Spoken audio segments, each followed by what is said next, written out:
નમસ્કાર, આપની સાથે હું છું પાયલ. સ્ક્રીન પર તમને વેધર એક્સપર્ટ પરેશભાઈ ગોસ્વામી દેખાતા હશે. ગુજરાતમાં સતત પડતો વરસાદ, અમુક વિસ્તારોમાં ખૂબ વધારે વરસાદ પડી રહ્યો છે, અમુક વિસ્તારોમાં છૂટો છવાયો વરસાદ છે. આગામી હજુ 2 દિવસ સુધી ગુજરાતમાં આ વરસાદ યથાવત રહે તેવી આગાહી હવામાન વિભાગ, હવામાન નિષ્ણાંત બધા જ કરી રહ્યા છે.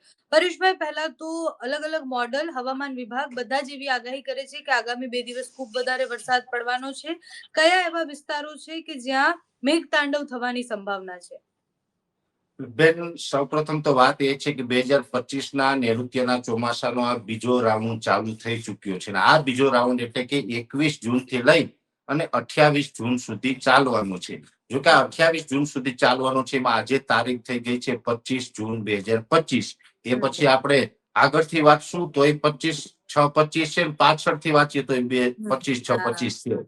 એટલે હવે આ 25નું જે આખો સંગમ એવો બન્યો છે કે હવે આવનારા 2-3 દિવસ સુધી અનેક વિસ્તારમાં મેઘતાંડવ થવાનું છે, જેની વાત અમે આમ તો ગઈકાલે પણ અમે અમારા પ્લેટફોર્મ ઉપરથી સ્ટેટમેન્ટ આપી ચૂક્યા છે.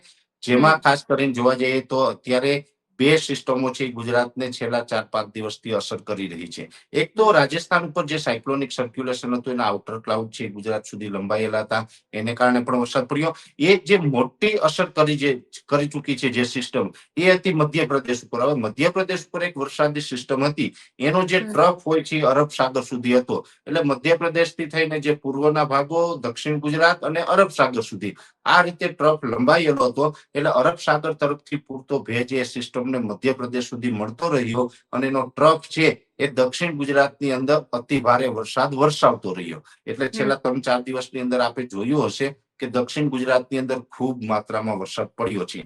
હવે એ જે સાયક્લોનિક સર્ક્યુલેશન હતું એ નબળું પડી અને હવે ગુજરાત ઉપરથી પસાર થઈ રહ્યું છે. ગુજરાત ઉપરથી પસાર થઈ રહ્યું છે, જેને કારણે આજે 25 તારીખ, 26 તારીખ અને 27 તારીખ એમ 3 દિવસ સુધી જેટલા વિસ્તારોમાં વધારે વરસાદ પડવાનો છે એ વિસ્તારોની વાત કરવા જઈએ તો પહેલા તો દક્ષિણ ગુજરાતના તમામ વિસ્તાર, જેમાં સુરત, વલસાડ, વાપી, નવસારી, બારડોલી, બીલીમોરા, ડાંગ આ તમામ વિસ્તારો સાથે તાપી, આ તમામ વિસ્તારોની અંદર ખૂબ ભારે વરસાદો છે એ 3 દિવસ સુધી પડવાના છે. ત્યાંથી આગળ ઉપર જોવા જઈએ તો વડોદરા, આણંદ, નડિયાદ આ જે વિસ્તારો છે એમાં મધ્યમથી ભારે વરસાદ એટલે કે 4-5 ઇંચ જેવા વરસાદો મધ્ય ગુજરાતના આણંદ, નડિયાદ અને વડોદરા જેવા વિસ્તારમાં જોવા મળશે. એ પછી જેમાં વધારે વરસાદ કે જેમાં દક્ષિણ ગુજરાત કરતા પણ વરસાદ વધી શકે એવા વિસ્તારોની વાત કરવા જઈએ તો મધ્યપ્રદેશ બોર્ડરે આવેલા છોટાઉદેપુરના અમુક ભાગો છે. બાકી દાહોદ, ગોધરા, મહીસાગર અને ત્યાંથી પછી ગાંધીનગર જિલ્લાના ઘણા બધા વિસ્તારો, અમદાવાદના ઉત્તર સાઈડના વિસ્તારો અને મહેસાણા જિલ્લાના વિસ્તારો, અરવલ્લીના પણ અમુક વિસ્તારો આવી જશે. આટલા વિસ્તારોની અંદર 25, 26 અને 27 એમ 3 દિવસ સુધી અતિ ભારે વરસાદ જોવા મળે તેવી શક્યતાઓ છે. 1-2 દિવસની અંદર એટલે કે 26 અથવા તો 27 તારીખથી ઉત્તર ગુજરાતના બીજા વિસ્તારો છે, જેમાં સાબરકાંઠા હોય, બનાસકાંઠા છે, વાવથરા છે, પાટણ જિલ્લો છે, આ તમામ વિસ્તારોની અંદર પણ સામાન્યથી મધ્યમ વરસાદો જોવા મળશે. કચ્છ જિલ્લાની અંદર અત્યાર સુધી જોવા જઈએ તો વરસાદનું પરફોર્મન્સ એકંદરે થોડુંક વીક રહ્યું છે આજે 25 તારીખ સુધીમાં.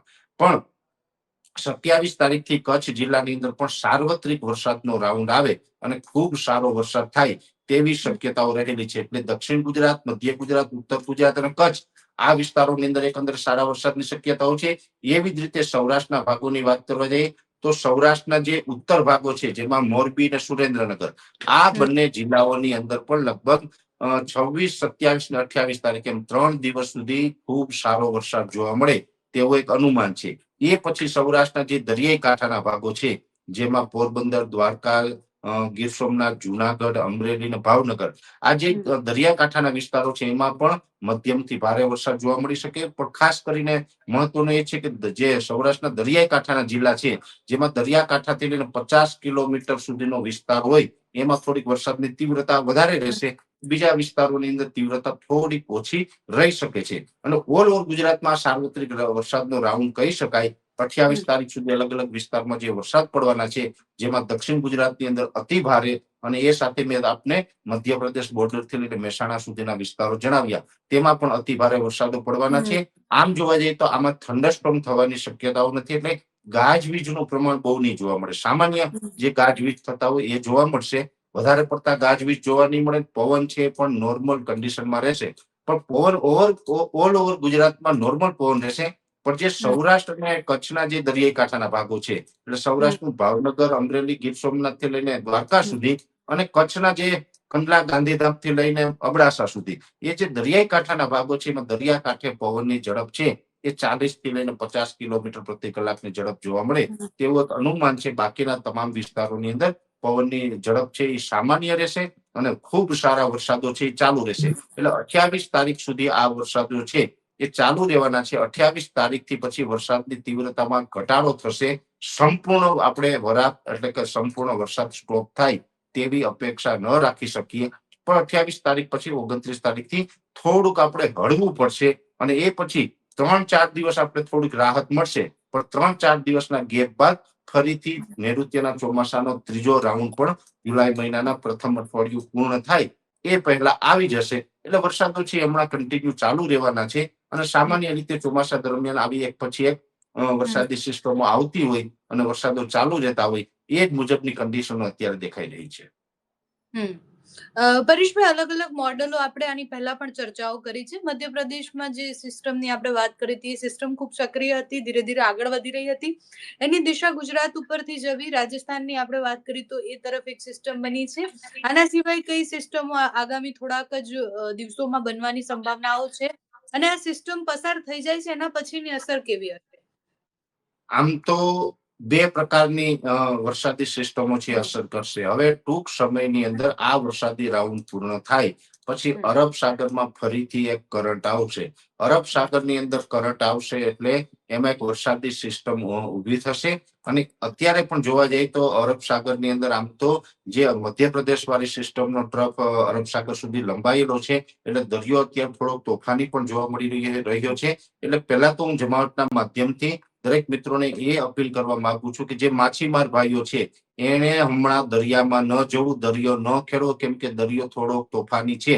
પ્રવાસીઓ કોઈ દરિયાકાંઠે ફરવા જતા હોય એમણે પણ ન જવું, કેમ કે ઊંચા મોજા ઉછળવાની પણ શક્યતાઓ પૂર્ણ રહેશે. કેમ કે દરિયાની અંદર ટ્રફ છે ત્યાં સુધી લંબાયેલો છે, અને કોઈ પણ વરસાદી સિસ્ટમનો ટ્રફ દરિયામાં લંબાયેલો હોય ત્યારે દરિયામાં થોડુંક વધારે તીવ્રતા જોવા મળે ને ઊંચા મોજા ઉછળતા હોય છે. એટલે દુર્ઘટના ન ઘટે એટલે દરિયાથી હમણાં દૂર રહેવું એ જ આપણા હિતમાં રહેશે. બીજું, અરબ સાગરની અંદર પણ એક અસ્થિરતા ઊભી થશે, અને એ સાથે બંગાળની ખાડીની અંદર જુલાઈ મહિનાના પ્રથમ અઠવાડિયામાં ખૂબ મોટી વરસાદી સિસ્ટમ બનશે. જે સિસ્ટમ છે એ વેલ માર્ક લો પ્રેશર અથવા તો ડિપ્રેશનની કેટેગરી સુધી જઈ શકે, અને એ સિસ્ટમ છે એ પણ કદાચ રાજસ્થાન અથવા તો ગુજરાત ઉપરથી પસાર થશે. જે આપણે પૂર્વ છેડે એ બંગાળની ખાડીમાંથી સિસ્ટમ આગળ ચાલશે એટલે ઓરિસ્સા, મધ્યપ્રદેશના વિસ્તારો થઈ અને પશ્ચિમ તરફ આગળ હાલશે. એટલે પશ્ચિમ તરફ કાં તો દક્ષિણ રાજસ્થાન ઉપરથી કાં આપણા ઉત્તર ગુજરાત ઉપરથી પસાર થાય તેવી શક્યતાઓ માનવાની છે. એટલે બંગાળની ખાડીની સિસ્ટમ પણ આવશે, અને અરબ સાગરમાં પણ એક કરંટ આવી રહ્યો છે, અસ્થિરતા બની રહી છે. એટલે જુલાઈ મહિનાના પ્રથમ અઠવાડિયામાં પણ વરસાદનો એક રાઉન્ડ હશે, અને એ વરસાદી રાઉન્ડ છે થોડોક લાંબો ચાલશે. કેમ કે એની અંદર આપણે 2-3 દિવસની અંદર એ સિસ્ટમમાંથી મુક્ત થઈએ અને વાતાવરણ ખુલ્લું થાય તેવી અપેક્ષાઓ રાખવાની નથી. એટલે એ વરસાદી રાઉન્ડ છે લાંબો ચાલશે. અત્યારે પણ જોવા જઈએ તો જેવી રીતે 700 એચપીએ લેવલે ખૂબ મોટી અસ્થિરતાઓ છે, અને 500 એચપીએ લેવલે વાદળ બંધાયેલા છે. 500 એચપીએ લેવલે વાદળો જે બંધાયેલા છે, જેને કારણે આપણો ઓએલઆર છે ડાઉન થયો છે, જે આઉટગોઈંગ લોંગ વેવ રેડિયેશન કહીએ છીએ એ ડાઉન થઈ ગયું છે. એટલે એ ડાઉન થયું છે, જેને કારણે અત્યારે આપણે સૂર્યપ્રકાશ પણ ઓછો જોવા મળતો હશે, એકદમ વાદળછાયું વાતાવરણ જોવા મળતું હશે, એકદમ પેક વાતાવરણ જોવા મળતું હશે. અને આ પેક વાતાવરણ થી લાંબો સમય સુધી ચાલશે. હમણાં આપણે હવે સૂર્યદેવના દર્શન થાય તેવી આશા પણ નથી રાખવાની. Okay Pareshbhai, thank you so much. તમે સમય આપ્યો, આટલી બધી માહિતી આપી. ગુજરાતે હજી સાવધાન રહેવાનું છે, દરિયાકાંઠાના વિસ્તારોએ, અને અત્યારે મધ્ય ગુજરાત અને દક્ષિણ ગુજરાતના વિસ્તારોએ સાવધાન રહેવાનું છે. હવામાનને લગતી તમામ માહિતી તમારા સુધી પહોંચાડવાનો પ્રયાસ કરતા રહીશું. નમસ્કાર. Thank you.